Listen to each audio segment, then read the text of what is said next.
Hello and welcome everybody. Thank you for joining us today for our webinar on assessing the cost effectiveness of energy efficiency portfolios. The webinar is scheduled for about 90 minutes, but we might be a little shorter. During the webinar, we're going to have 4 primary speakers. First 2 of them are going to be going through the basics of cost effectiveness, and then other 2 speakers will be presenting on their state's utility commission's current approach to assessing cost effectiveness for efficiency. For this webinar, all of your phones, the audience, are muted. However, if you have questions, please type them into the text box, the question box, and we'll do our best to get them answered, either as clarifying questions or for general discussion at the end. The webinar is being recorded. The recording and slides will be available at the LBL webinar website. The actual slides are actually available now, listed on this slide, and they'll be listed with the website with some other slides as well.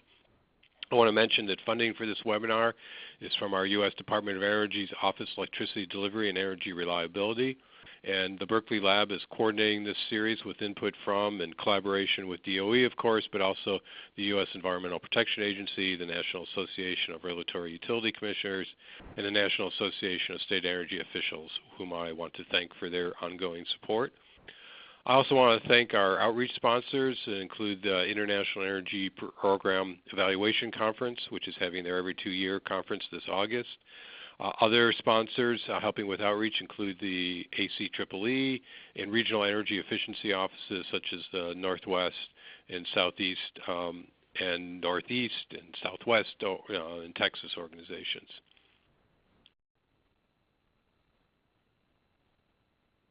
So let me start off this webinar by introducing myself. I'm Steve Schiller, and I'm an affiliate and senior advisor in the Electricity Markets and Policy Group at Lawrence Berkeley National Lab.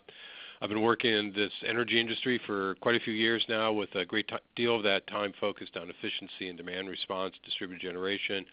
And one of my areas of focus is evaluation, measurement, and verification, or EM&V as we call it, and I'm fortunate to be the facilitator of this webinar series. The Berkeley Lab, which is hosting these webinars, is sponsored by the U.S. Department of Energy to conduct non-classified research, and it's operated by the University of California. And we also provide technical assistance to states, primarily state energy offices and utility regulatory commissions.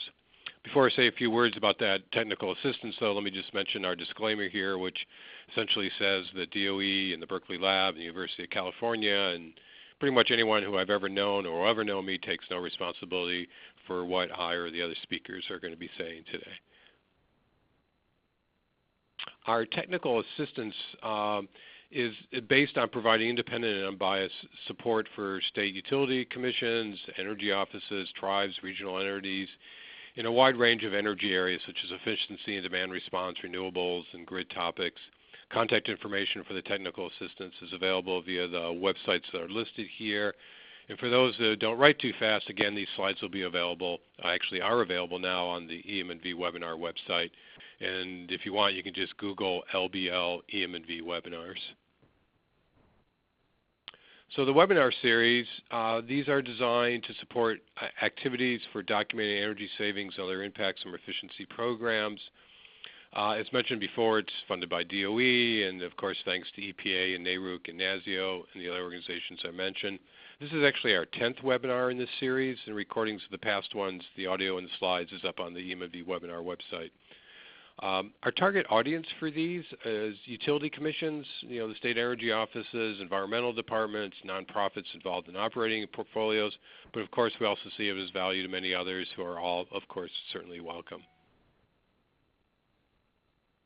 We are planning at least one more and maybe several more webinars. The next one that we've tentatively scheduled would be in perhaps August, maybe September, getting past the vacation period of the summer here. It's tentatively scheduled to cover a new state and local energy efficiency action network known as C-Action Guide on energy efficient technical reference manuals. They're used for deemed savings and related information. C-Action itself offers quite a few resources and discussion forums for state and local agencies. A link for the C-Action group is included on my last slide of the presentation today. So let's get on to what we're covering with today's webinar. So we've all been evaluating and measuring and verifying the performance of efficiency projects and programs, portfolios in this country for, say, 40 years. And one of the key outputs of this activity has been determining the cost effectiveness of efficiency actions, the comparing of cost and benefits of these different projects and programs and portfolios. These cost effectiveness assessments are used to judge whether to expand or retain, revise, eliminate, modify, etc., the efficiency programs or even specific measures.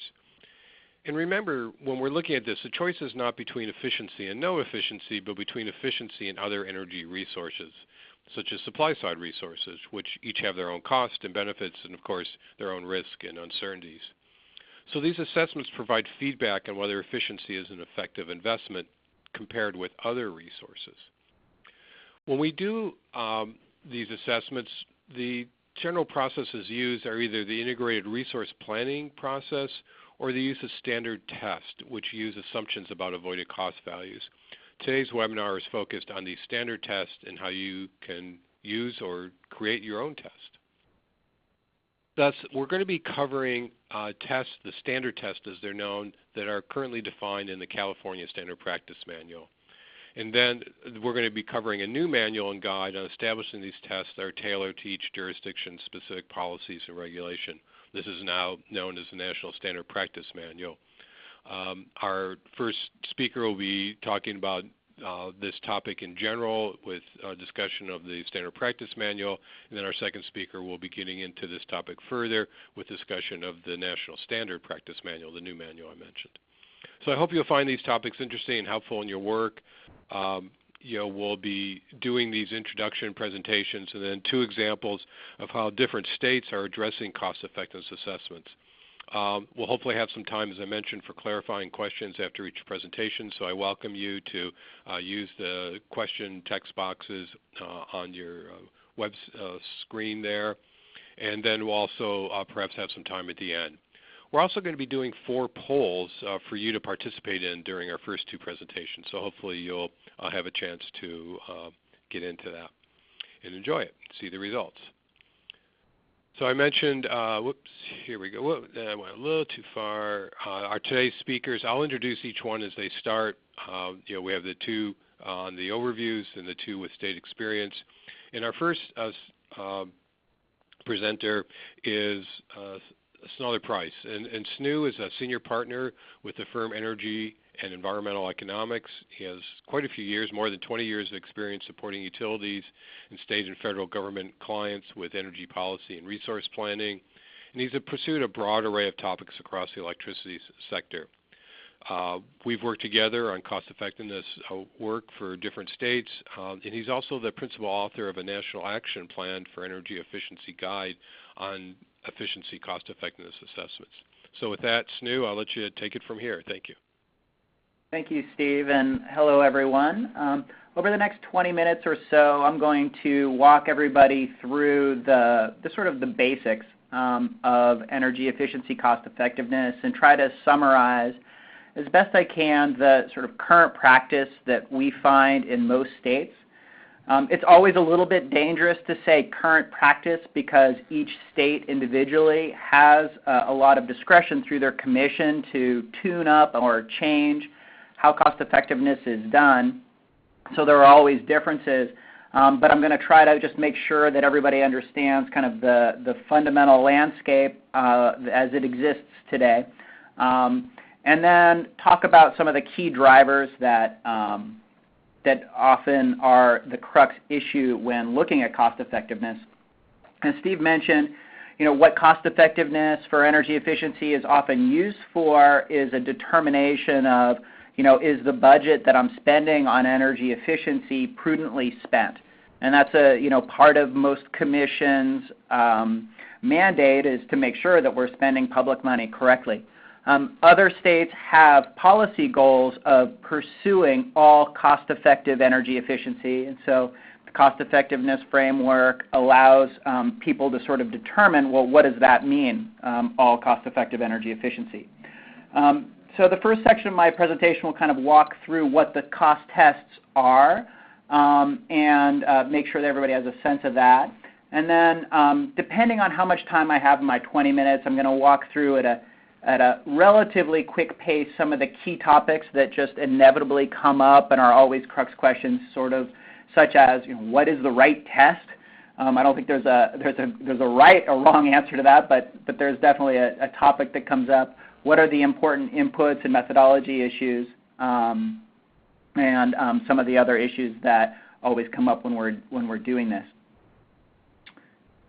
So just to sort of start the basics and kind of paint the picture, where did cost effectiveness for energy efficiency come from? And in a few regions in the United States, we still do an integrated resource planning where we're trying to develop the least cost resource portfolio to meet a state's needs. And an integrated supply and demand planning, or IRP, is a pretty extensive process. It's a fairly complex question, really, because there are a lot of choices on resources. But when you do that, you don't really need a benefits calculation. It's not cost versus benefits. It's just least overall cost. Because it's complex, a lot of states have simplified an IRP process, and they use an assumption of, if I have a supply plan and I introduce energy efficiency, what will I not have to do on that supply plan because I have the energy efficiency? And that's called avoided costs. And you can estimate those avoided costs through sort of a proxy or a benchmark. And not to be confused, avoided costs are essentially the benefits on the benefit side of the equation for some of the primary cost tests. So then, why do it? Why do a cost effectiveness test rather than a full IRP? It's less complex. Most states spend a couple years, or regions can spend a couple years or more kind of developing the sophisticated analysis to do an IRP right. The other thing is that it's relatively transparent. I have a set of avoided cost benefits. I have a set of efficiency costs. I can distribute them on a spreadsheet or publish them in a technical reference manual, so everybody sort of knows what's going on. So how does the cost effectiveness framework work? The simplified and simplest way to understand it is really with a three-step, which is step one, evaluate the cost of the energy efficiency program. Step two, evaluate the change in costs of your preferred supply plan. Those are the avoided costs, and then compute the difference. That would give you a net benefits calculation, or do a ratio. And in cost effectiveness for energy efficiency, we often see a benefit cost, or BC ratio, used quite a bit. The economics behind it are pretty standardly life cycle, so life cycle benefits over life cycle costs, or one subtracting the other. So the cost effectiveness process, and here we're talking about sort of the standard practice, usually is divided into two steps, or in two fundamental questions. Step one looks at a overall cost effectiveness. So is my energy efficiency portfolio cost effective overall? And the reason why I say overall is it doesn't isolate, who are the winners, who are the losers. If somebody is $5 better off and somebody else is $2 worse off, that's still a net 3. So on a step one sort of overall cost effectiveness, it gives you a sense of, okay, is my portfolio overall cost effective? And then step two uses a different set of tests that are more distributional, right? And they help the commission or program administrator look at the distributional effects of their energy efficiency, so that we can identify. So, for example, a very common one used in the design of energy efficiency program incentives is the participant cost test, and that's the PCT on here. And how much money will people save if they participate in this, at a given incentive level is a useful information to know, like, is that incentive too high? Is it too low? How do I have that about right? The PEAC program administrator cost test measures utility revenue requirement overall. The ratepayer impact measure is designed to look at utility rates and is commonly thought of as sort of a non-participating customer rate impact. Overall cost effectiveness process, the way it exists in most places, has a overall cost effective, usually measured by the total resource cost test, although there are a number of states that apply more of a societal cost test, and we'll get to the difference in a second, and then sort of getting in the program design elements through the distributional test. So there are 5 standardized cost tests in the California Standard Practice Manual that has really been adopted by most states. So I usually just call it the Standard Practice Manual. The 5 tests include the participant cost test, which answers, what does the economic proposition look like to participants? The utility program administrator cost test, which looks at, will bills overall increase or decrease because of my energy efficiency program? The ratepayer impact measure looks at rates.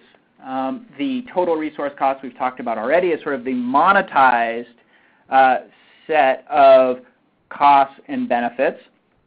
And then the societal cost test is even broader than that and factors in elements that are often economists would refer to as externalities, such as cleaner air or potentially less water use, or sort of a broader set of comfort or other non-monetized costs and benefits are included as well, to try to get a real an overall picture of what the impact is of the energy efficiency portfolio on the community, state, or society.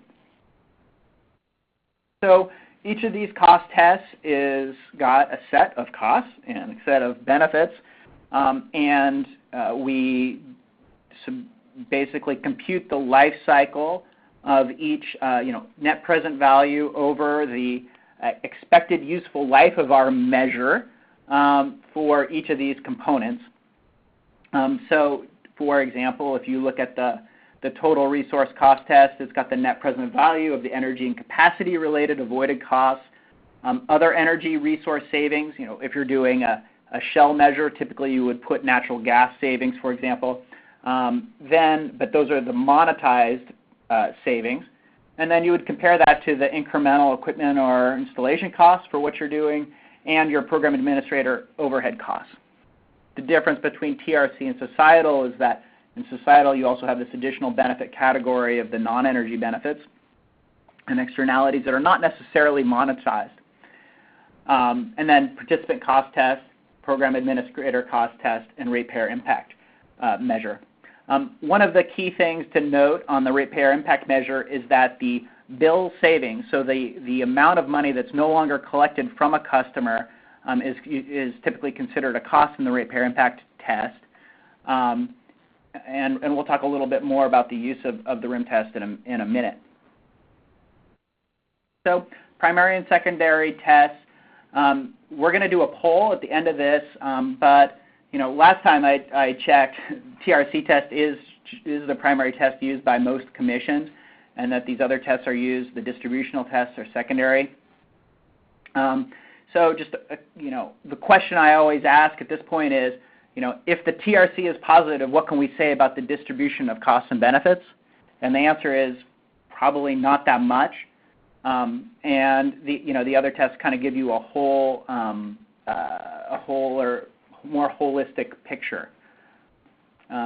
I generally say on the question of is there a right test or a wrong test, that there's not really. They have just different questions, so it depends on which question do you want the answer to, depends on which test you want to be looking at.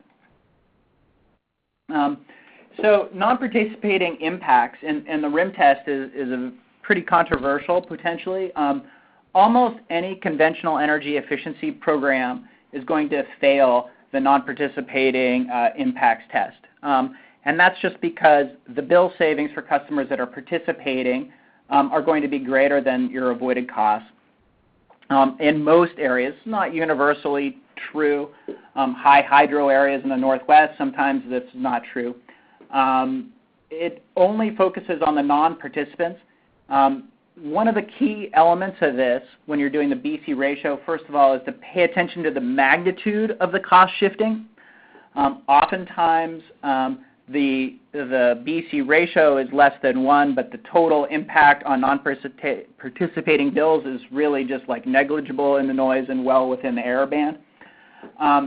There are other ways to mitigate non-participating impacts too through the program design. And one of those is to make sure that your non-participants have at least had the opportunity to participate. Some of the most contentious energy efficiency proceedings we've been involved with are those where the collection to support energy efficiency from a particular class basically aren't available back to that class, and that can get contentious at commissions. So you can increase equity by providing programs for all customers so that everybody can make themselves a participant. The other thing is not to pay larger incentives than necessary, and that takes a little bit of work and market development and deployment and implementation. And really getting the most value you can so that it's the best value proposition for our non-participants. So which cost test to use, and I think this is also something that Tom is going to get at, and we've sort of talked about what the conventional process is for many states. There is a sort of a movement here in California that we've been a part of looking at reformulating cost effectiveness a bit to focus more on carbon. There's a number of states that have really focused on greenhouse gas reduction policy, and that's basically leading to some pressure to value carbon more. So here in California, for example, we're looking at and considering implementing a societal cost of carbon that basically aligns with our supply portfolio, which is mostly new renewables. And other states are sort of looking at that as well. One of the things I wanted to mention before we go to the sort of first poll is that if you're looking for tools to help you, the DOE Better Building program has on its website a cost effectiveness spreadsheet tool. And full disclosure, E3 helped develop it. And what it does is it basically implements that net present value life cycle cost effectiveness methodology for all of the standard practice manuals.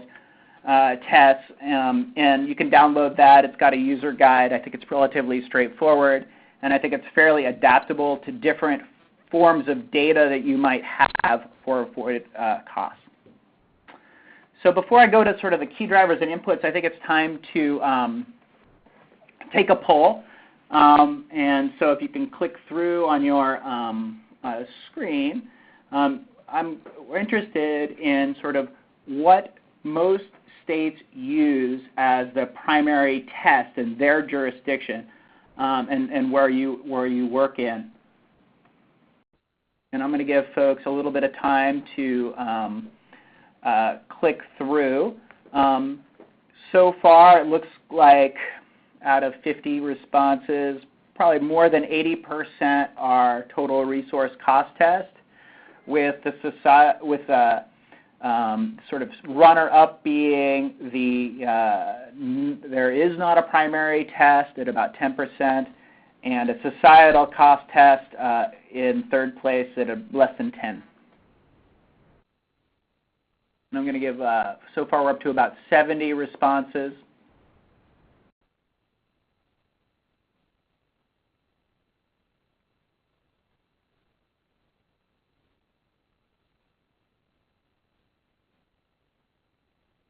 Going to give folks just a little bit more time. It's pretty interesting. I mean, I think that that I would say, it's about 70% total resource cost test, which is actually probably a little less than I expected. So that's kind of interesting that the kind of definition. This is Steve. I'm going to skip to the results here so everybody can see them. Okay.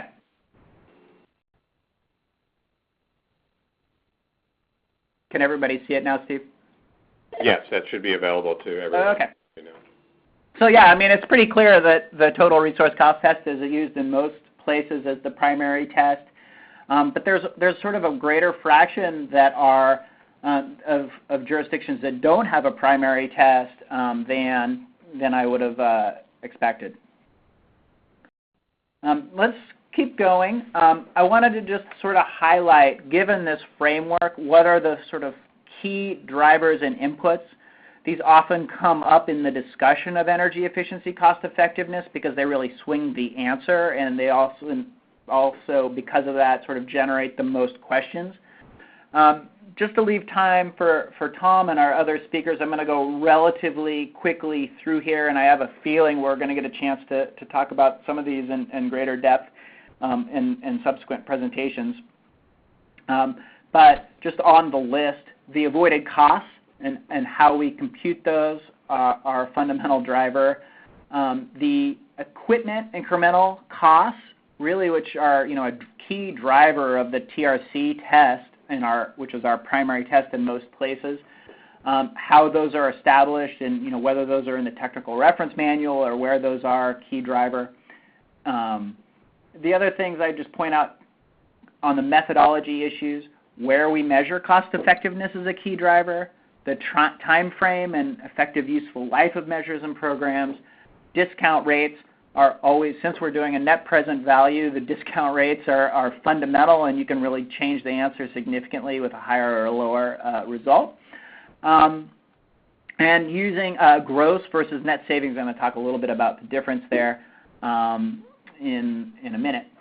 So one thing that we have seen across the country and across the work that we've been doing is that energy costs are just low right now.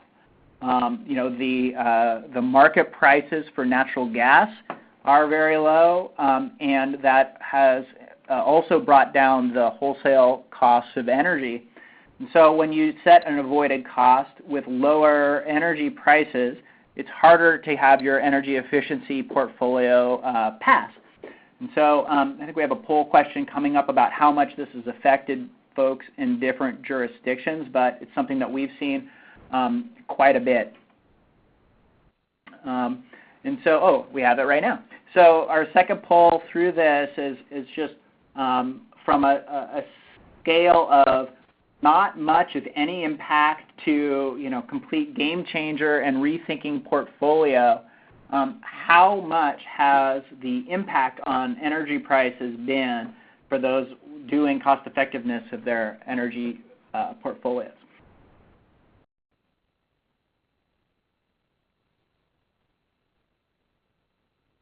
So thank you all. About 60 responses so far. It's pretty interesting.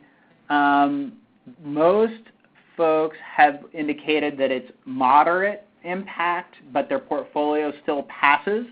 And then there are sort of distributions less than that, not much if any, and then about, I would say, less than 5% have said that it's a game changer and they're completely rethinking their portfolio.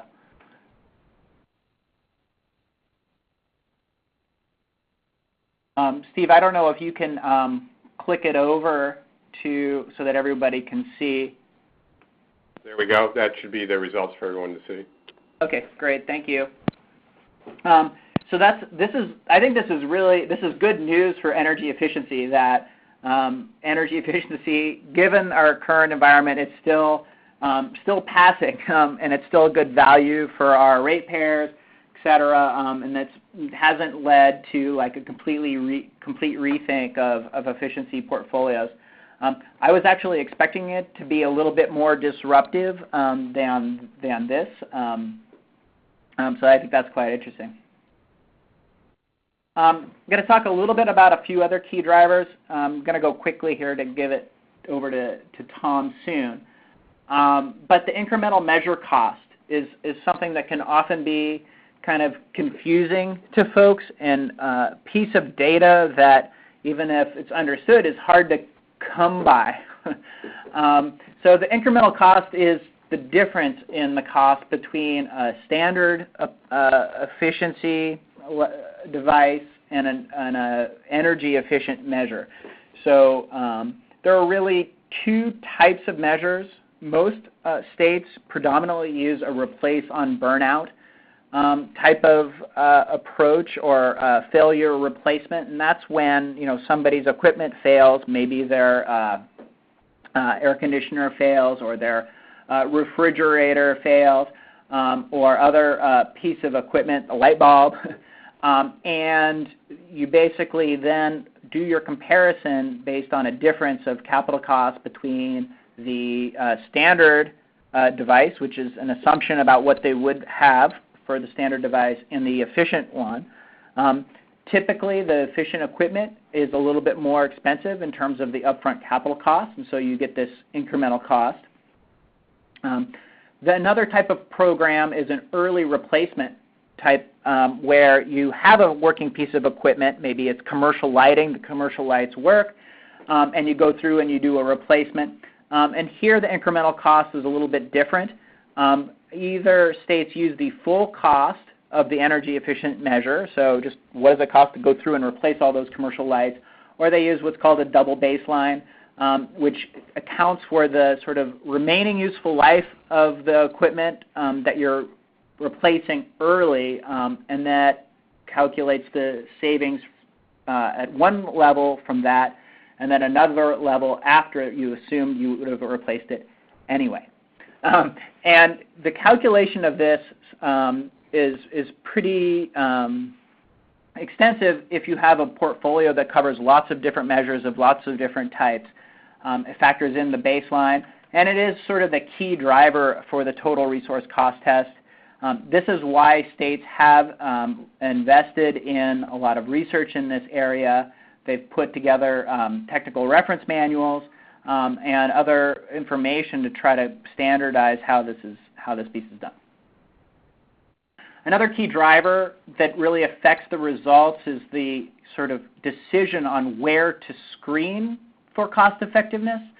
So on this chart, I have a typical portfolio structure where there are individual measures. Maybe that is that commercial lighting underneath the commercial light program. Then I've got that bundled into a program, which could have lots of different types of lights within it, but it's an overall commercial lighting program, and then all the programs together under the energy efficiency portfolio.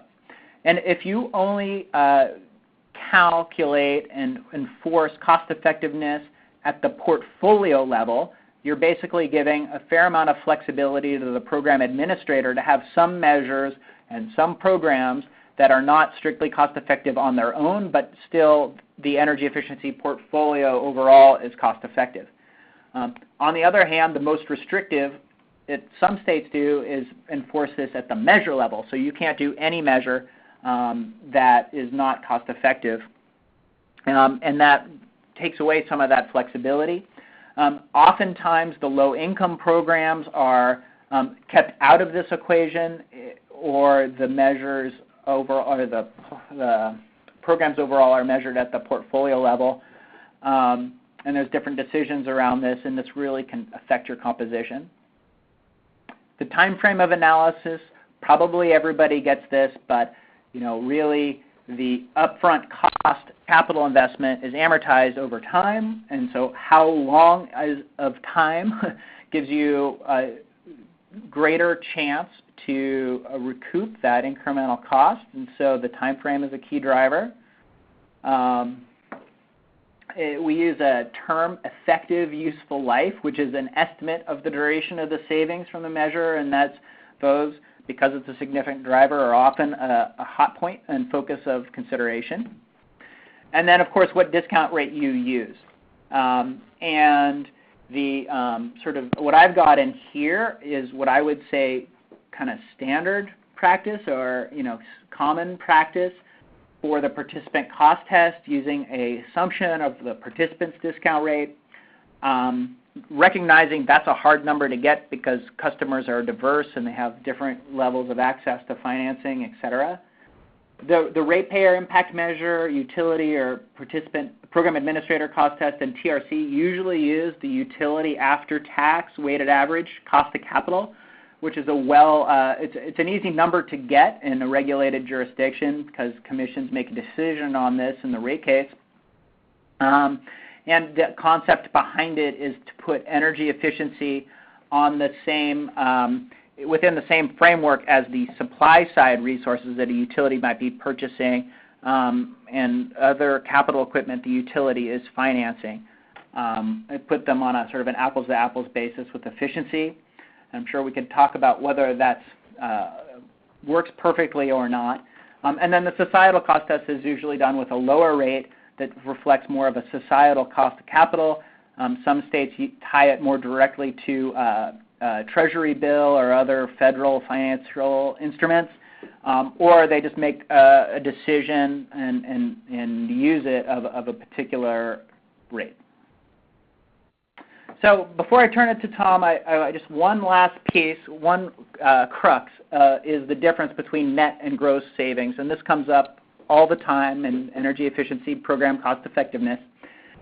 And what the purpose of the net and gross savings is to determine really how much of the participation in a program is attributable to the program.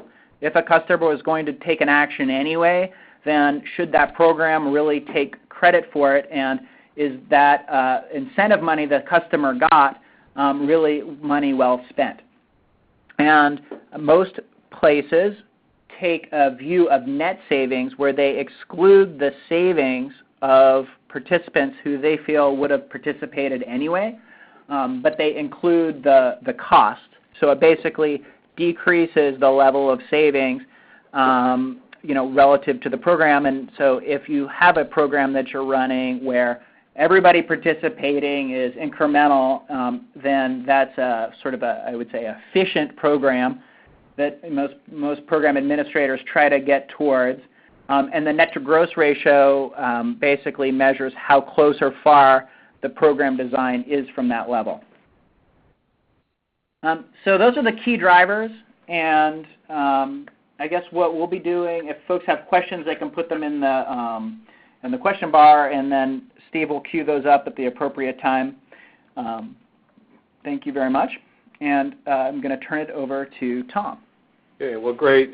This is Steve Schiller, and I want to thank you, Snu, for the informative presentation. We did get a number of questions that came in, during your presentation, some clarifying, some more general. I want to bring up one for you, but also just mention for our audience and our other presenters that perhaps we'll talk about a little more. One question really came in is, why is the TRC test so popular? I think Tom might be touching on that issue, and that not always what's called a TRC is a true TRC, and how this new National Standard Practice Manual might be touching on that. But we can also discuss that after all the presentations.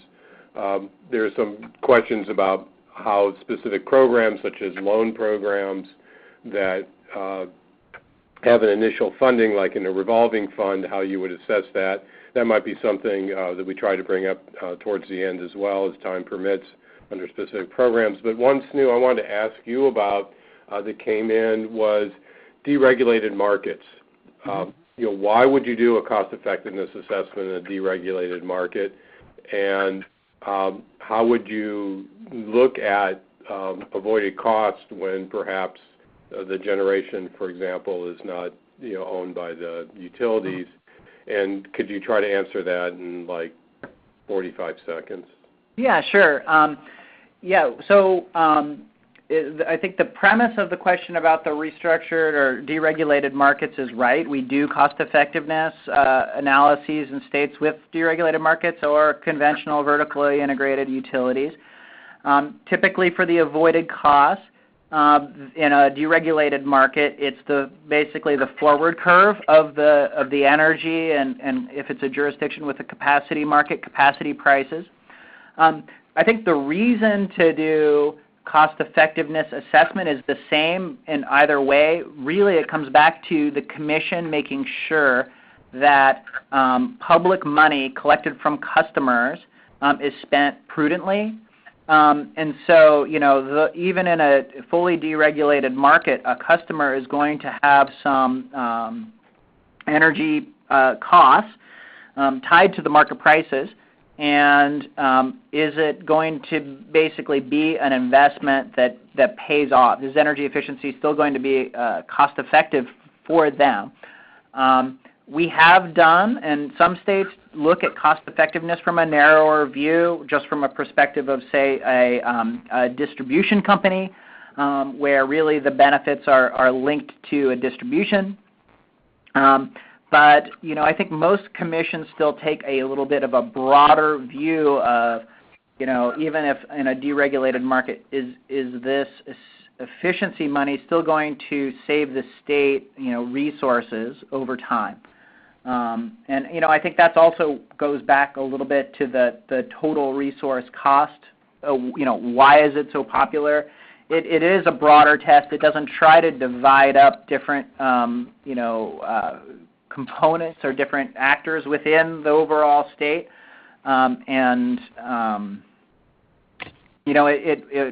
it works equally in a restructured market or traditional vertical integrated setting.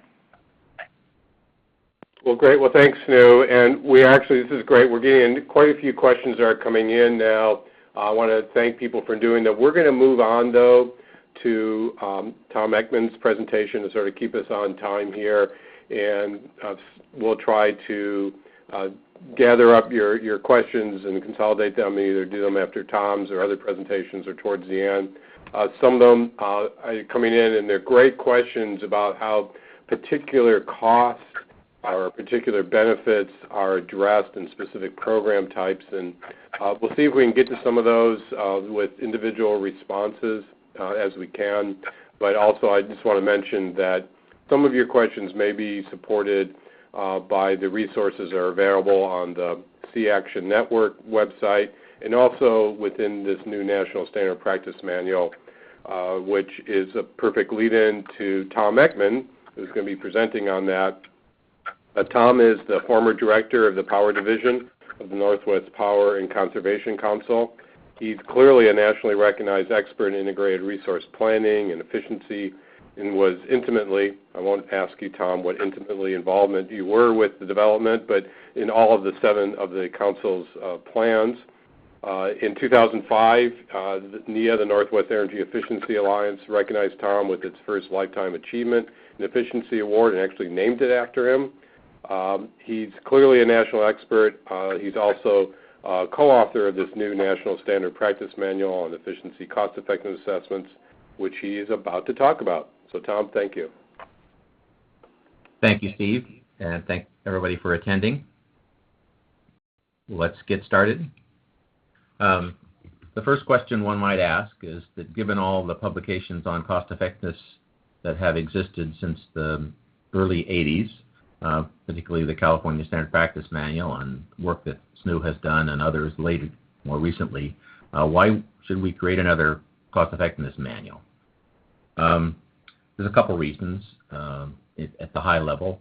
The traditional tests that SNU talked about aren't necessarily explicitly connected to the state energy and environmental policies that a jurisdiction is responsible for achieving. And what we're trying to do in this manual is make that connection a little more explicit. Secondly, while we had 70 or 80% of the respondents indicate that they use the total resource cost test, they're probably not all using the test as written in the California manual. They've done modifications. Sometimes they're done well, and sometimes not so well, but we want to make sure that there's a consistent framework for making those modifications. In addition, the manual that we've prepared provides guidance on the application of the test. So it meets a certain set of principles in that it accounts for the full range of utility system benefits. I saw one of the questions come up, what benefits are there? Well, there's capacity benefits, that is peak energy savings. There are deferred transmission and distribution costs that need to be accounted for, and the use in the analysis of marginal line losses versus average line losses, and an assorted set of appendices that guide one through these sort of the framework at the detail level. Aligning as Snu talked about, aligning the cost effectiveness test with emerging issues, the treatment of in the environmental world of internalizing the greenhouse gas emissions and either the cost or the price of those, including participant benefits when participant costs are considered, selecting the appropriate discount rate, which Snu talked about. That's always a big issue, and how to properly account for free ridership cost in any of the particular tests. So the manual provides at a high level a way to establish your own test, and there's not a right particular test, but its goal, as Snu talked about, is to make sure that the test ensures that utility investments are economic and that they are both economic and consistent with our state energy and environmental goals. So a little bit of the development process. I'll go through this quickly. You can read much more about this on the website that's listed at the bottom of the page there. The National Energy Efficiency Screening Project was behind the development of the manual. Over 75 organizations representing a wide range of interest in energy efficiency and low income and environmental issues represent the screening project. The drafting committee, you'll see there, I'm one of them, but I'm only one. Mr. Schiller, who's moderating this, also participated as a co-author, along with Tim Wolf from Synapse, Chris Nemi from Energy Futures Group, and Marty Kirschler from ACEEE. In addition to that group, we sent out the manual to review by 40 experts plus across the country, got their feedback, incorporated their feedback, and revised the manual. The coordination and funding was brought to us by E4 the Future.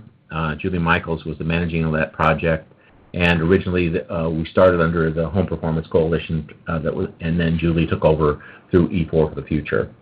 So if you want more, the webpage down there provides both this document and some background material on its preparation in the project. So the purpose of the manual is to set forth a policy neutral, and that's important, set of principles for test selection and application. Policy neutral meaning it's not biased for or against energy efficiency or any other resource. The intent is to have a solid economic basis for making the judgment that doesn't prejudice the answer through the use of those principles. Establish a framework for primary test selection. There may be secondary tests that are used, but the framework is designed around picking your favorite test. And provide guidance on the key inputs and application of the inputs and tests. So those are much more detailed in the appendices to the document. It focuses on energy efficiency resources, but, and that's a big but, we think the policies and framework also apply to all other resources in a symmetrical way, including other demand side resources, distributed generation, and demand response in some way. But this manual, because it's limited in scope to energy efficiency, doesn't deal with those others in any details. Not that they shouldn't be, but there's enough subtlety in the administration of a cost-effectiveness test for energy efficiency alone that compartmentalizing that particular issue in one manual was sufficient.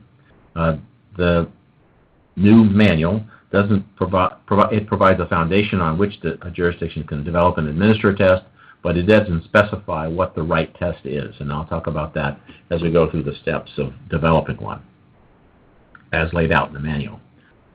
The first question we come to early on is, for those of you who reported that they used a particular test, did you modify that test for local application, or was it written directly from and used exactly as specified in the California Standard Practice Manual? So we'll let the respondents place their bets.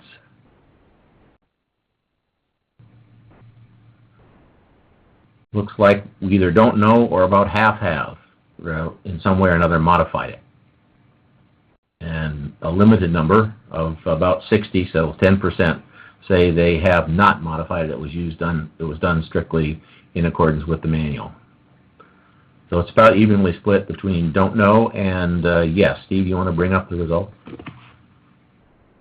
There you go, Tom.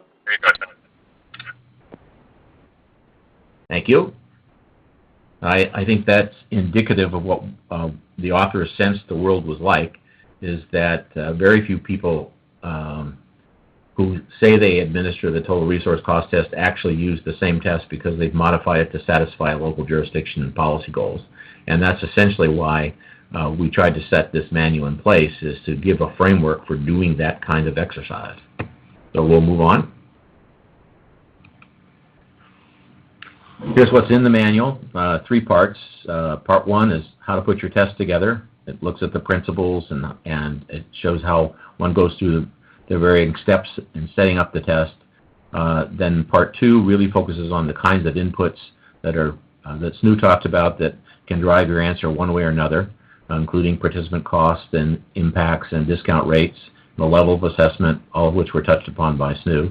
And it has some narrative about the pros and cons of working on those and sort of best practices of administering them. And then finally, there's a summary in the appendices of the existing test, a discussion of how the cost effectiveness test relates to other demand side resources and how to deal with rates and bills, and then a dictionary at the end for folks who need the glossary to interpret the unique terms used in this process. So I'm going to talk you through basically developing the test for the next few moments, and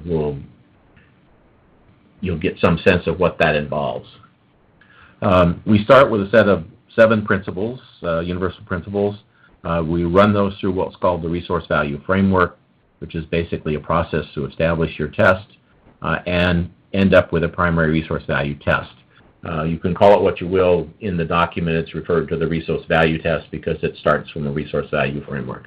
But it might be the Montana test, it might be the Missouri test, it might be the Kansas test, it might be the Excel test. All said and done, it might be the particular commission's test.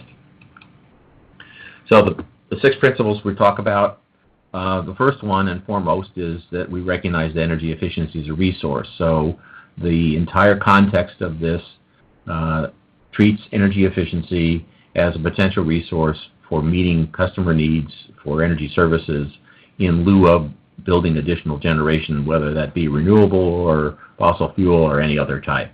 The second part of the test is based on the need to recognize that there are other goals besides cost effectiveness as limited to the utility's purview. And those might be environmental goals, they might be service to low income. We'll talk about those in more detail, but we need to account for those in establishing and modifying the test.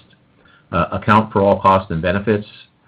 If you've decided that a particular cost is involved and its benefits are hard to quantify or its costs are hard to quantify, they still should be considered in some way, shape, or form. We provide guidance on that.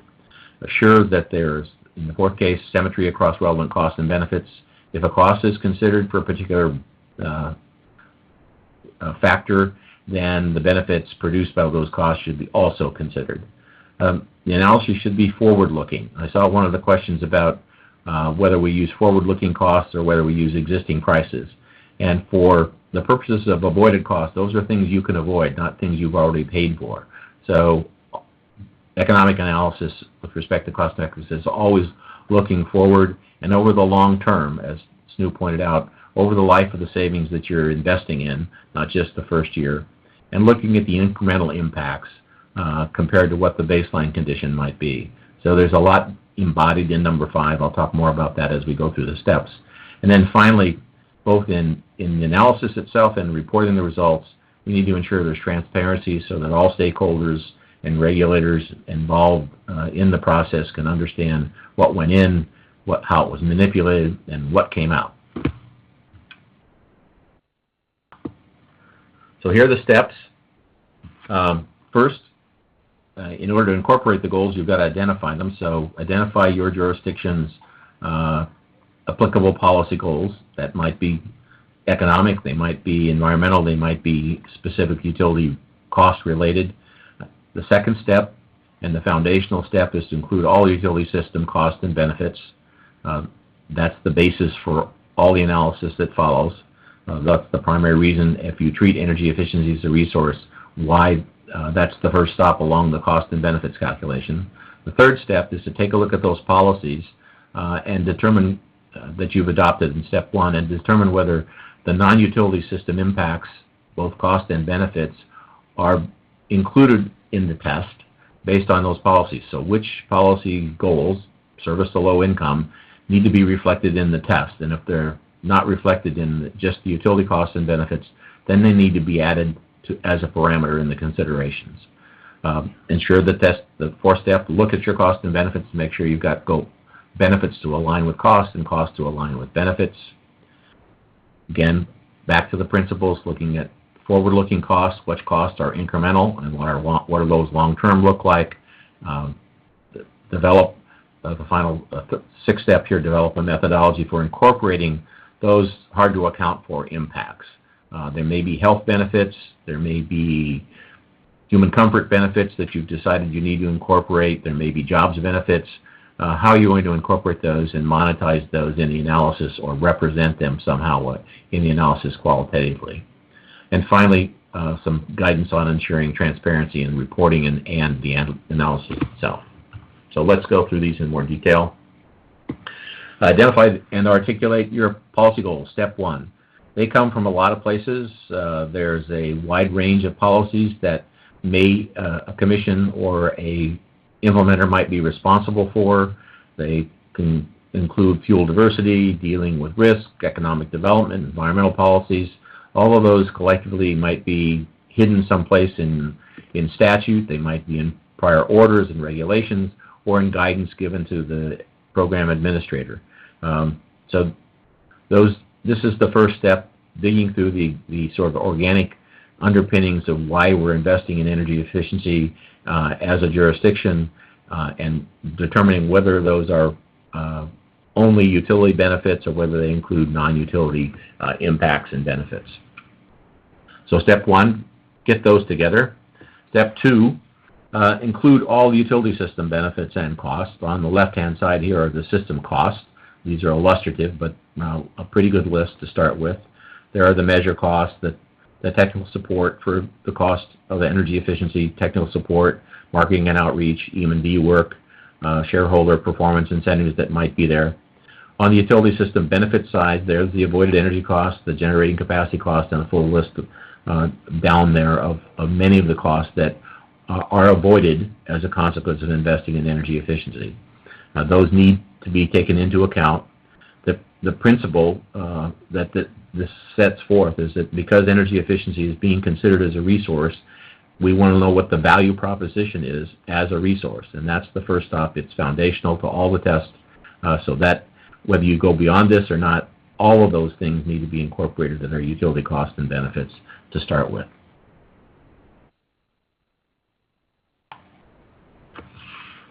Now you've decided in the first step, there are other policy goals that you have to administer that energy efficiency might produce, other benefits, and they need to be incorporated in the test.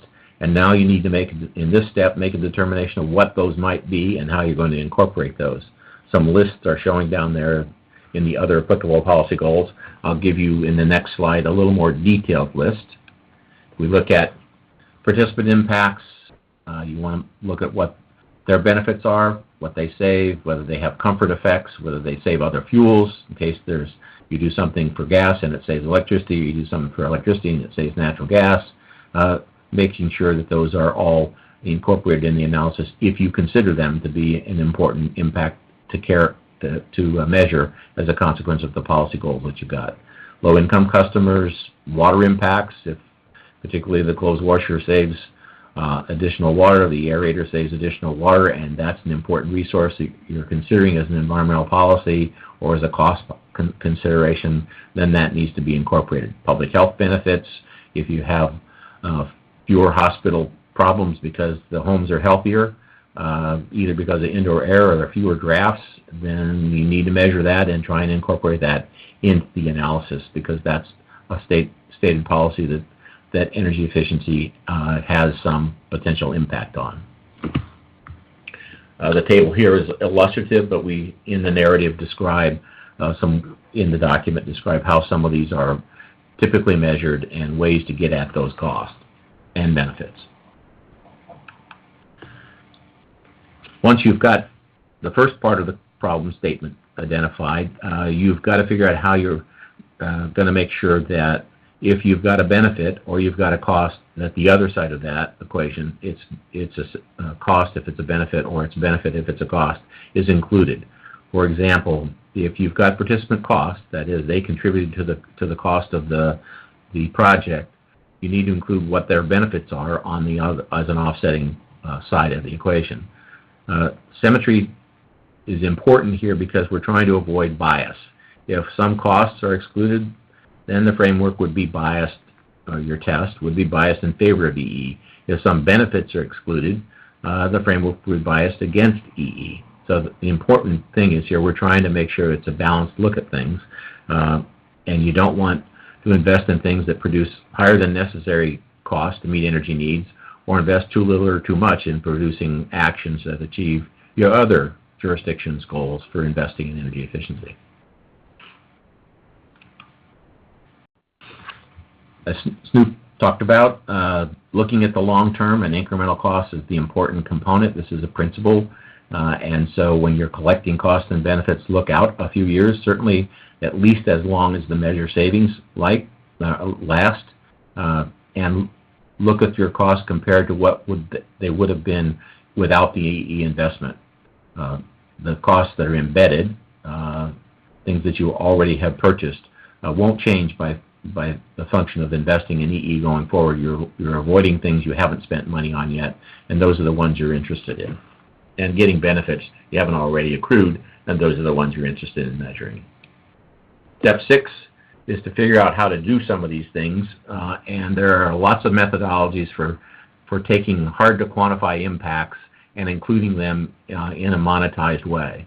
The jurisdiction-specific studies that look at the direct benefits inside a jurisdiction are the best way to do that. They're the most specific and germane to your particular jurisdiction. You can import studies from other jurisdictions if they appear relevant and reasonable to extrapolate to yours. There are proxies. If you've got no monetization, a proxy can use. We have in Vermont a proxy for risk. In Vermont statute, Vermont order has said risk is, we're going to add 10% to the value of energy efficiency because it reduces risk.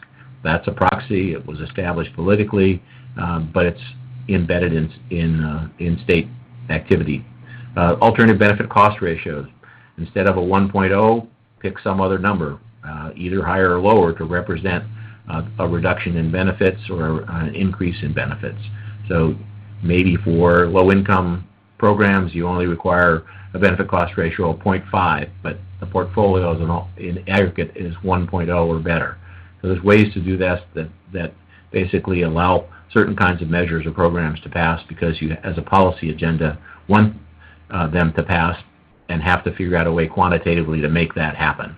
Other considerations might be qualitative, but the attempt, by and large, if you've got some consideration, is to see if you can monetize it in some way, shape, or form, or through the proxy process or through the thresholds process. You basically implicitly monetize it by giving it the benefit of the doubt. Finally, transparency is important in all this.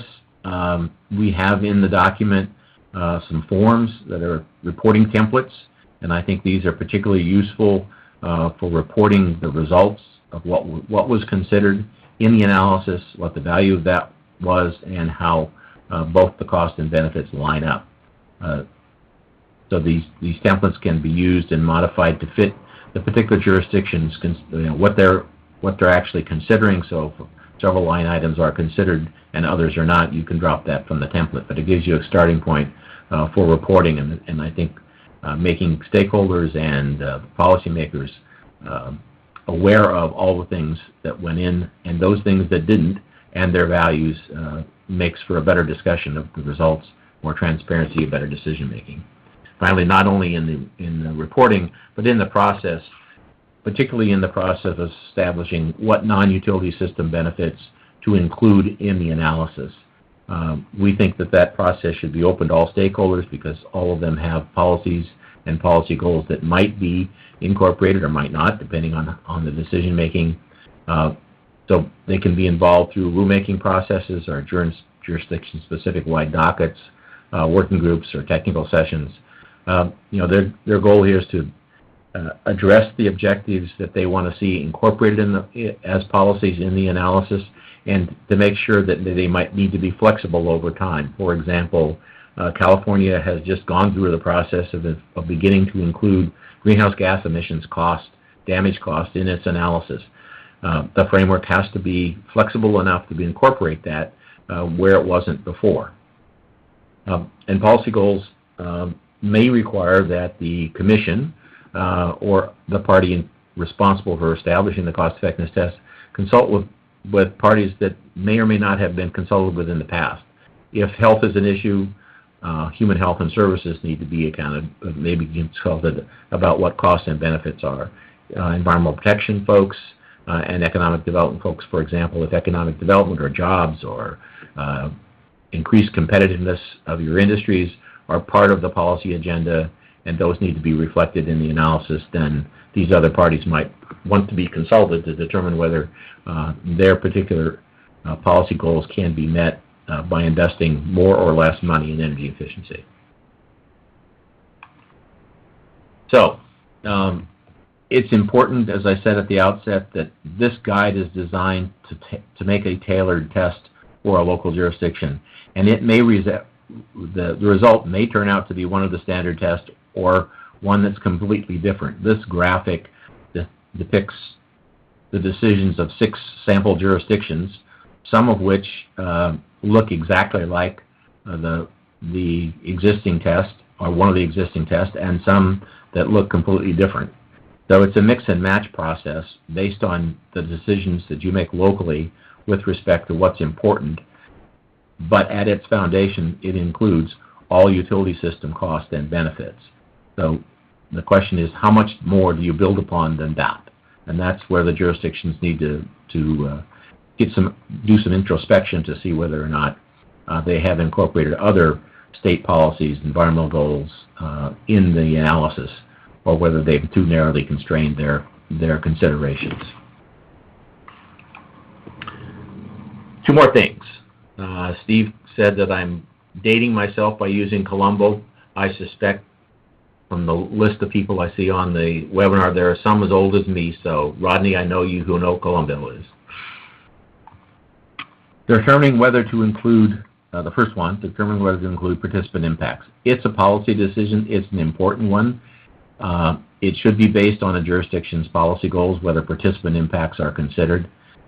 And as symmetry demands, if participant costs are included, those participant benefits must be included as well.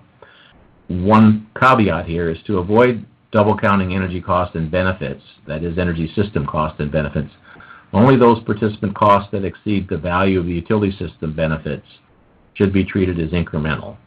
And by that, if, for example, the utility system benefit is $70 a megawatt hour, and that any costs that are above $70 a megawatt hour must be paid for out of participant benefits. So what cost does the participant have to pay to get those benefits?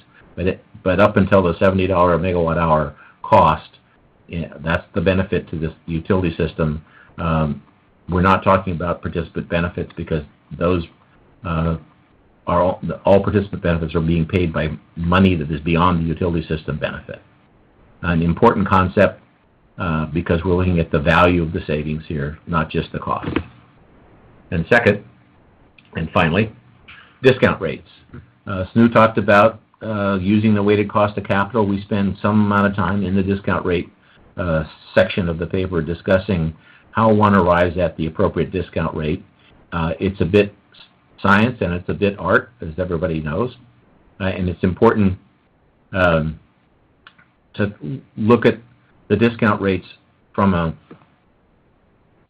academic perspective first, that they're meant to measure time preference. That is, how important are short-term costs and benefits versus long-term costs and benefits.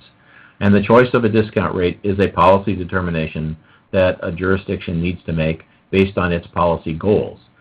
If it's considered to looking at the energy system over the long run to make sure that prices are not just affordable today, but energy prices and costs are affordable tomorrow, then its time preference is probably longer than looking at the immediate benefits, the first-year savings or discounted savings with a high discount rate.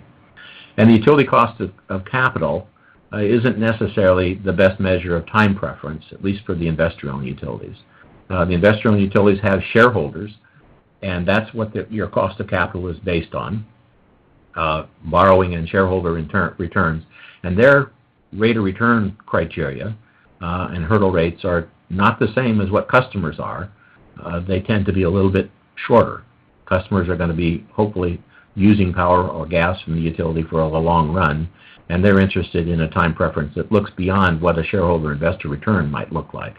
And secondly, not all of the investments that utilities make in new resources involve borrowing capital or getting shareholder equity. Fuel cost, operation and maintenance cost, most energy efficiency program costs are not capitalized. So using the cost of money to determine their particular benefits, shareholder cost of money doesn't seem to represent their actual cost because they're not borrowed funds. So it's important to keep that in mind. And I think, Steve, we'll close out at that point. So we've got one more question before we go, and it's on the board. And what discount rates do you use primarily in your cost-effectiveness tests? So folks can weigh in on that. Okay. Well, thanks, Tom. As people are doing the poll here and we see the results, I want to keep us going. Tom, we have a number of questions that came in. We might try to save them for the end, but I should have listened to my wife's advice, who always says I'm underestimating how long things will take. So I think we'll probably end up running over a little bit on the webinar, not under today. But I want to make sure we get in our next two presenters, Deborah and Jamie from Washington and Georgia. And let me start by introducing Deborah. She's the Assistant Director for Conservation and Energy Planning at the Washington Utilities and Transportation Commission. She's led development of the Commission's first sustainability plan and worked on a range of different topics, alternative forms of regulation for telecommunication, and she worked on the first EM&V framework for the Washington investor-owned utilities. She's also a member of the NARUC Staff Committee, Subcommittee on Energy and Resources and the Environment, and she's also on this National Standard Practice Manual that Tom was talking about. She's on the Advisory Committee. So with that, I don't know if we skipped over the results just so people can see quickly what the results were from the poll. I think that will come up right here. And it's quite an interesting range here of starting with the weighted average cost of capital being the most common, followed by, a little hard to read this on the screen here, but it looks like some other is the one that also comes in there. But let me move on to Deborah, your slides here, and I'll let you take it from here. Thank you very much. Well, thank you for the introduction, Steve. This has been actually really quite informative to listen to. Both Snu and Tom provided really good information. I'm going to give you just a brief overview of the regulatory context in Washington State, but my purpose is to try to link it as much as possible to the National Standard Practice Manual. And so, unlike Snu earlier, when I say manual during my presentation, I am not talking about California. So I also need to let you know that I do not speak for or represent the Utilities and Transportation Commission. I am on the staff side, and this is a Commission staff opinion today. So Washington is a little unique in the nation. We have 63 electric utilities of various flavors, municipal, consumer-owned, public utility districts, co-ops, and 3 investor-owned utilities. These three investor-owned utilities account for 45% of the customers and 45% of the retail revenue in Washington State, and only 35% of the retail megawatt-hour sales. While that does mean that they are more efficient, it is also true that they have fewer very large customers than some of the non-investor-owned utilities do. As I cover this next section, I'm going to refer specifically to the universal principles from the National Standard Practice Manual that I've noted here. I left out hard to quantify impacts for now. I'm sure they'll come up at some point. So as I've been thinking about our policy goals, I'd go straight to our statutes. In Washington, our investor-owned utilities have been doing integrated resource planning since the early 80s. They must meet load with the lowest reasonable cost resource mix of conservation and generation. This sounds to me exactly like the universal principle of efficiency as a resource, and these planning requirements also clearly direct us to forward-looking analysis, which is another universal principle. In 2006, Washington citizens passed an initiative that led to the adoption of our Washington Energy Independence Act, and most people are probably familiar with the Renewable Portfolio Standard, which requires utilities to serve load with 15% new renewable energy resources. More about that later. You might be less familiar with the Energy Efficiency Resource Standard, which requires utilities to pursue all available conservation that is cost-effective, reliable, and feasible. This also goes right back to the universal principle that efficiency is a resource, and that analysis should be forward-looking. Our Energy Independence Act also identified transparency as a principle by requiring utilities to use methodologies published by the Northwest Power and Conservation Council, which is a regional planning body for the 4 states in the Bonneville Power Administration's footprint, which includes Washington, Oregon, Idaho, and western Montana. So the methods published by the Council spring directly from the Northwest Power Act of 1980, which among many other impacts directs the Northwest to look at quantifiable environmental costs and benefits. I said on my slide that it was all quantifiable costs and benefits, but it actually says environmental in the law. So, moving on. How much energy is used in Washington? This is another important part of understanding the regulatory context in Washington State. We have 63% of our power coming from hydropower, but that depends pretty heavily on the water year.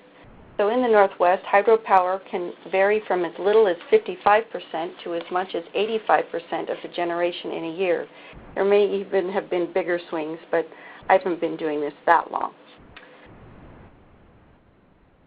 The remainder of our power, 34%, is from thermal generation at the utility scale, which is coal, gas, and nuclear. And then we have 3% other. This 3% other does represent some of the renewable portfolio standard investments that have happened. And these resources have certainly not been what I would call the least cost resource in Washington, although they have, in terms of contributing benefits, they have contributed more benefits than was expected.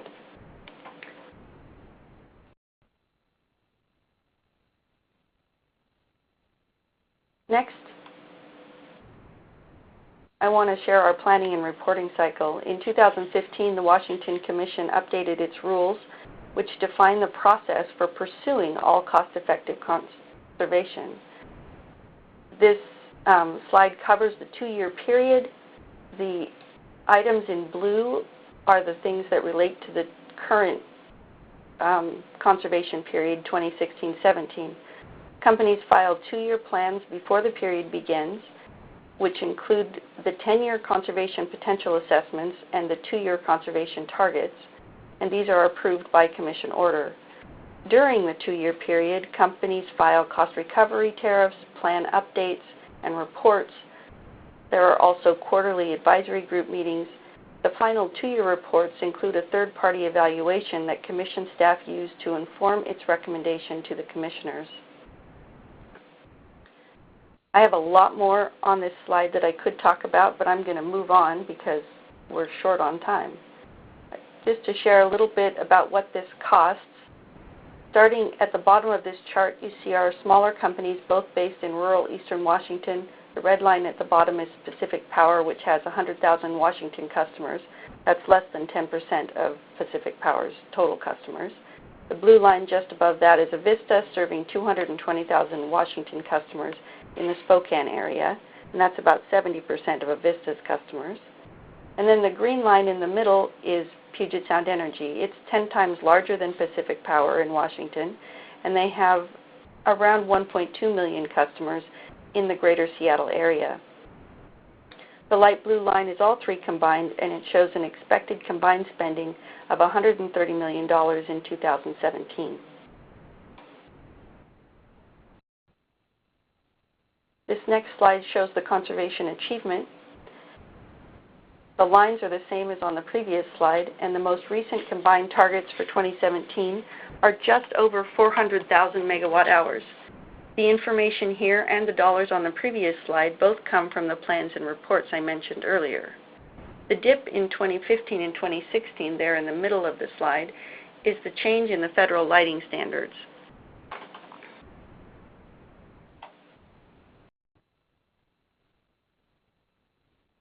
Okay, moving on to our cost effectiveness test. First, let's talk about the elements that make up the utility cost test. As both Snu and Tom mentioned, these impacts are the building blocks for the total resource cost test. I downloaded the efficiency cost effectiveness reporting template that Tom mentioned from the National Standard Practice Manual and made a basic survey of our programs.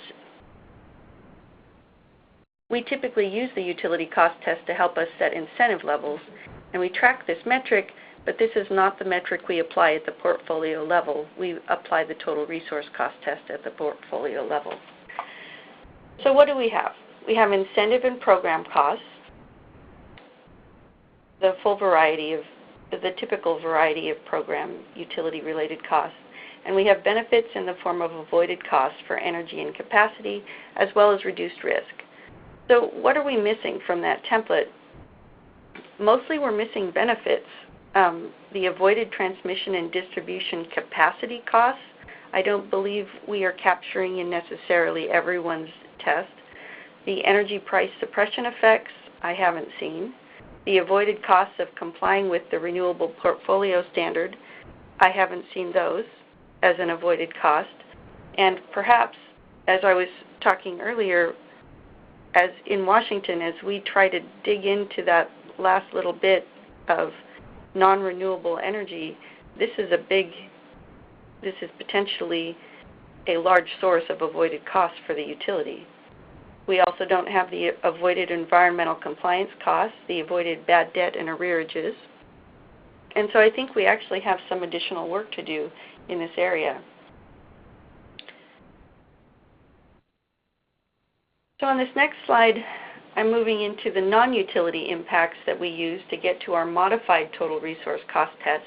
And again, this is the one that we do apply at the portfolio level. In the Northwest, we are including water and maintenance impacts for the entire Northwest. In Washington State, however, we also include low-income customer impacts for the investor-owned utilities. And we do this because we have a statute that tells us we need to do it. So this is a specific example of including a non-utility impact because we have a specific policy goal. The one asymmetrical impact I noticed is participant costs. We do not currently include participant benefits. And I'm not going to tell you what I think about that. So what else are we missing? We're missing the impacts related to other fuels, to the environment, to public health, to economic development, jobs, and energy security.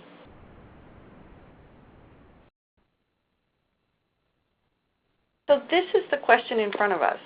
As we begin to populate these efficiency cost-effectiveness reporting templates for a variety of our programs, and make sure that our resource value test really does include all of our policy goals, what are we going to find? I don't know the answer, but I am looking forward to the discussion. I would really love to hear from anyone else who is walking through the Resource Value Framework exercise. And now I will turn this over to Jamie. Great. Thank you very much, Deborah. And I really appreciate you providing that perspective. We're going to go quickly here to Jamie Barber, who is the Efficiency Renewable Energy Manager at Georgia Public Service Commission. She is responsible for making the policy recommendations on renewable energy and efficiency issues before the Commission. I'm going to go quickly to her. Jamie has some commitments coming up very quickly here, and so she may go through her slides. And I'm going to, as a facilitator, apologize to her for not doing a great job of facilitating to make sure we have plenty of time for her presentation here. But with that, Jamie, please take it from me. Thank you. Steve, that's fine. Thank you. First of all, I'm talking about economic screening for DSM programs in Georgia. Generally, this is done prior and during the Integrated Resource Plan process, and SNU covered that very well, so I won't spend a lot of time of that. It does occur every 3 years. The next filing is going to be in January of 2019. A lot of guidance that the Georgia Commission staff get is covered in Commission rules that are for the IRP process and DSM certification. The Commission rules require the screening of the REM test, the TRC test, the participant cost test, and the societal cost test. After the programs are designed, that's when a program administrative costs get factored in. But the rules kind of left it open for the Commission to decide whatever the Commission policy is where the final screening of demand-side management programs take place. So the rules do kind of tell the utility what has to be done, which test, but it leaves a little bit open for the Commission. As you know, we've heard today, the programs for Georgia do have to pass the TRC test. This language is contained in the rules. This test is based on net present value. The utility does calculate the other test, which I've shown on this slide. The IRP filing also includes several alternative DSM cases, which one of the cases the utility has to file is an aggressive case, which has a higher incentive, could contain additional programs, but the cost test results are shown for all the cases that are filed during the IRP. Just real quickly, this plot was approved in the last IRP, which concluded last summer. As you can see, the majority of the savings for Georgia Power, which is the only IOU that we regulate, is predominantly from commercial. These are the budgets. These budget amounts do not include other DSM activities such as some of their marketing and their performance incentive, which we call an additional sum. We do have 6 residential programs and 6 residential, 4 commercial. And one of the things that I did want to cover real quick is cost effectiveness tests are important because that kind of changes their program mix. Some of the programs that Georgia Power had prior to their 2016 IRP passed the TRC test, but they had to go in and make modifications because of some of the factors that changed. And so those had to be made for them to pass the TRC test.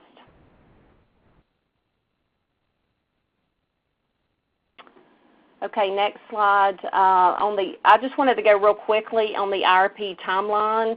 I'm not going to spend a lot of time on this, but it does describe when the Integrated Resource Plan was filed. The DSM application, the Commission order was signed last August. It did include some changes to the program plans and the budgets, which had to be modeled and updated. The Georgia Commission does require EM&V of the programs, and the utility is allowed to select an independent EM&V contractor. That was selected at the end of last year. We are currently working with the utility on the EM&V plan. The EM&V activities have started, but they will be concluded before July of next year. The updated data from that EM&V will be used for the 2019 IRP and DSM planning and modeling, and the EM&V results are filed and staff reviews those, and if there's any issues, we do bring that up before the Commission. Okay, on this slide, there's a sample of cost test results that is provided in the EM&V report, and it's a sample from the 2015 commercial report. The measure level data is aggregated to program and portfolio results. This data is used for the next IRP cycle. It doesn't affect the current programs, and so if the program ended up with a TRC value below 1, it does not mean that the program is going to immediately go away. But these cost test comparisons do allow us to see, what are some of the assumptions that were used in the IRP that may have been, not correct, and it gives us a better idea of what the results are. And on the next slide, this is just real quickly saying in Georgia, we have a demand-side management working group that meets 2 years prior to the filing of the IRP. This working group reviews the Technical Economical Achievable Potential Study, which is a TPOT. We are also in the process of working on a technical reference manual, which will include data that's used to calculate the test, such as the measure life, the incremental measure cost, and the year of kilowatt-hour savings, and potentially the load shape of the measure. The DSM working group allows members to provide feedback on current programs and propose new programs or delivery. During the IRP DSM process itself, DSM members can propose alternative plans for the residential and commercial. Georgia does not have any commercial or industrial programs currently. Before the IRP filing, Georgia Power does share their preliminary modeling with staff and DSM working group members. And during this process, we do encourage feedback from parties to, what kind of programs they want the Commission to consider. But as I stated earlier, programs must pass the TRC test or they cannot be included in the portfolio. And that concludes my presentation. Thank you, Jamie. Thanks for going through that so quickly, and appreciate all of these presentations. I want to conclude here today with just seeing if folks want to touch on a little bit, and Jamie, if you have time, I know you need to run, but maybe start with you if you have any comments on why is the total resource cost test so popular? What is the appeal of that? What do you see as any advantages or disadvantages going forward in the context of what Tom had talked about with this new approach to developing tests? I know I'm kind of putting you on the spot there. Yeah, well, for me, I guess the TRC test really shows how it's going to affect everyone, but whether it's going to provide lower cost. I don't know. It's just, the rules definitely were created back in '91. But for me, it's just, it seems to be a test that is pretty much accepted by the parties as, just like Snoop covered, there's not one perfect test because you're looking at it from different perspectives. Okay, thanks. Deborah, you used the test also. I don't know if you have any thoughts. Yeah, I think the thing that makes the TRC so popular is its level of acceptance. So for the Northwest, it's been a modified total resource cost test that actually is probably halfway in between a TRC and a societal cost test for the Northwest. And it's widely accepted, it's widely used. And so I think that's a big part of it. I think we will have, there will be a fair bit of confusion as we start to do this National Standard Practice Manual, but I think there doesn't need to be, because I think we can fit, the test that we do now will actually fit much better under this new way of looking at it. Thanks. Tom and Snu, you work with a lot of different jurisdictions. Well, this is Snu. Yeah, I just echo the sort of acceptance. I think people want to. I think it's kind of attractive to look at, should I how is that more efficient refrigerator going to play out as like a return on investment for my state? I feel like, and plus every other measure in my whole portfolio, so it gives you a way of kind of defining, broadly the monetized pieces of it. And so, I think there is some appeal to just sort of the overall, is this a good idea from a monetized financial standpoint. Great. I think, Tom, you get the last word of the day here. Yeah, I think it's attractive just from a public policy standpoint because it tries to capture all of the cost and all of the benefits of making the investment in whatever resource you're looking at, whether it's energy efficiency or others. And I'll just give an anecdote as to why that's important.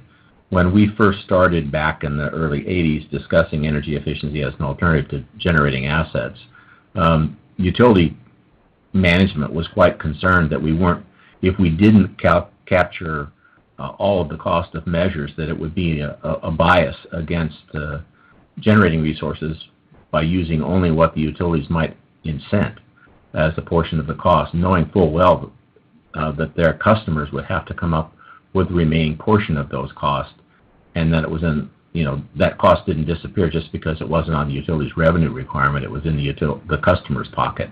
And, I think that's a fair statement of what would happen if you only look at what utilities pay for things versus when you include EE, what the customer has to come up with, because they have a single wallet, and whether they pay the utility or whether they pay a contractor, it's a total amount that they end up paying. So I think it has an attractiveness because it measures the total cost of doing business and compares that to the total benefits. Great. Well, thank you. And I want to again thank our presenters today and certainly thank our audience. The vast majority of you stuck around here to the very end. Hopefully we got most of your questions answered. The slides and the audio are soon to be posted. The slides are already posted. Something you can all sit around with family and friends on the 4th of July and watch again and again to your heart's desire. Hopefully the information provided will be useful, though, and through the services and support and technical assistance offered from the Department of Energy and Lawrence Berkeley Lab and the Coalition put together National Standard Practice Manual will be of value. And we'll see you all at our next webinar. Take care.